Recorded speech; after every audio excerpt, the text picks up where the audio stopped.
नमस्कार दोस्तों। आजकल बाजार में सौंदर्य प्रोडक्ट के नाम पे पूरी लूट मची हुई है। सौंदर्य के नाम पे पूरा लूटा जा रहा है। ये हमारे चेहरे को पूरी तरह से बिगाड़ रहा है और हमारे सौंदर्य को पूरी तरह से बर्बाद कर रहा है। आज हम इसी विषय पर चर्चा करेंगे और योगा के माध्यम से इसमें किस प्रकार के समाधान हैं और ये किस प्रकार से हमारे त्वचा को सौंदर्य को बढ़ाने के लिए काम करता है, इसी विषय पर हम लोग आज चर्चा करेंगे। हमारे शरीर को ऑक्सीजन की सप्लाई ब्लड के माध्यम से पूरे शरीर में जाता है, जिसके माध्यम से नए सेल्स की जो है रिकवरी होती है। हमारे शरीर में हजारों सेल्स जो है डेली मरते हैं और उसके जगह नए सेल्स जो है पैदा होते हैं।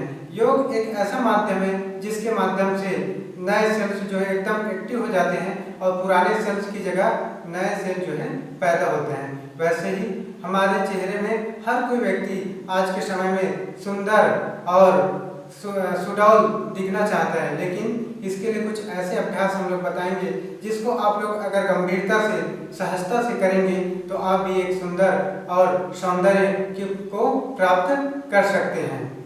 वैसे तो हमारे योगा के माध्यम से सभी का अच्छा सा उपाय अगर ध्यान से करेंगे तो अच्छी सुंदरता जो है पा सकते हैं। आइए हम लोग इसी को किस प्रकार से योगा में काम करता है उसके बारे में चर्चा करते हैं। ये हमारे शरीर में पूरे ब्लड की सर्कुलेशन को बढ़ा देता है और हम लोग ऐसे योगाभ्यास बताएंगे जिसके माध्यम से हमारे चेहरे की तरफ एक प्रकार का चेहरे का व्यायाम भी होगा और ब्लड सर्कुलेशन पूरी तरह से चेहरे साइड जाएगा, जिसके माध्यम से नए सेल की उत्पत्ति पैदा जो है तेजी से होगा और हमारे चेहरे में झुर्रियां नहीं होंगी। तो इसी क्रम में हमारा पहला अभ्यास है सिंहासन का अभ्यास। ये ऐसे अभ्यास है जो हमारे चेहरे में पूरे ब्लड सर्कुलेशन को बढ़ा देता है और हमें एक प्राकृतिक सौंदर्य की प्राप्ति होती है। इसके लिए सर्वप्रथम इस प्रकार से वज्रासन में आराम से बैठ जाएंगे। इस प्रकार से वज्रासन में बैठ जाएंगे। बैठने के बाद दोनों हाथ जो है इस प्रकार से जमीन में रखेंगे और जीभ को जुबान मुंह से बाहर निकालेंगे और शेर की तरह दहाड़ेंगे। लेकिन ध्यान में रखना कि अपना ध्यान जो है नाक के अग्रभाग में रखेंगे, तभी हमको इसका पूरा फायदा मिलेगा। हमको ध्यान रखना है नाक के अग्रभाग में और शेर के साथ दहाड़ना है। सिंहासन का अभ्यास इस प्रकार से है। इस प्रकार से अगर हम लोग रोज अभ्यास करते हैं तो हमें बहुत ही फायदा मिलेगा। इसी में हमारा अगला अभ्यास है अधोमुख श्वानासन का। इसके लिए हम लोग धीरे से ऐसे इस प्रकार से उठ जाते हैं। इस प्रकार से धीरे से उड़ जाएंगे। इसमें ध्यान रखना है कि दोनों पैरों के बीच में फासला हो, एड़ी जमीन में, और अपने पूरे शरीर को ऊपर की तरफ खींचना है, स्ट्रेच करना है अपने रीढ़ की हड्डी को इस प्रकार से।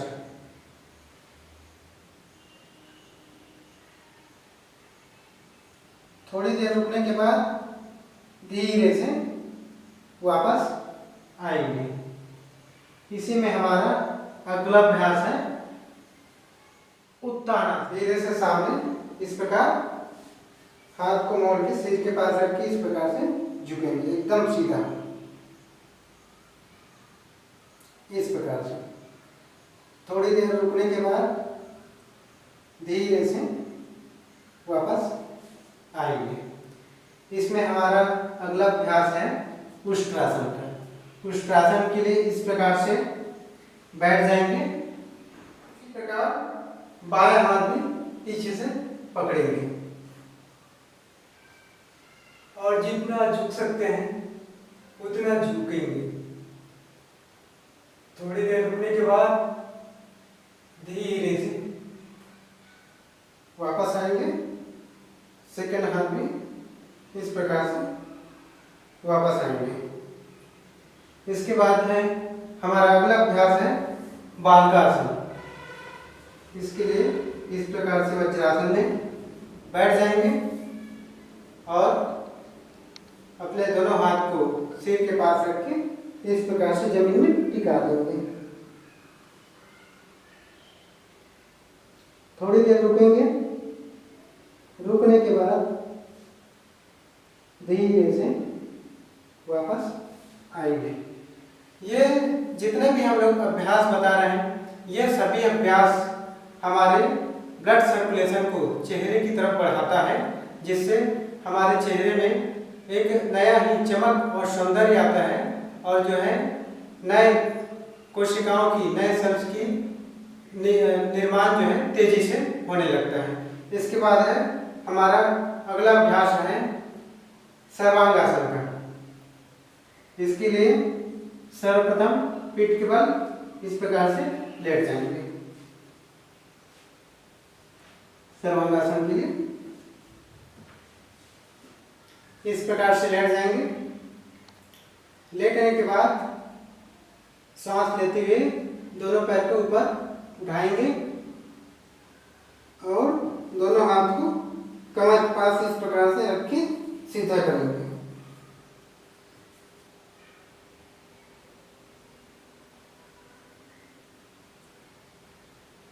अपना ध्यान जो है अंगूठे पर रखेंगे।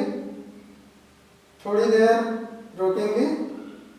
रोकने के बाद धीरे से सांस छोड़ते हुए वापस आएंगे।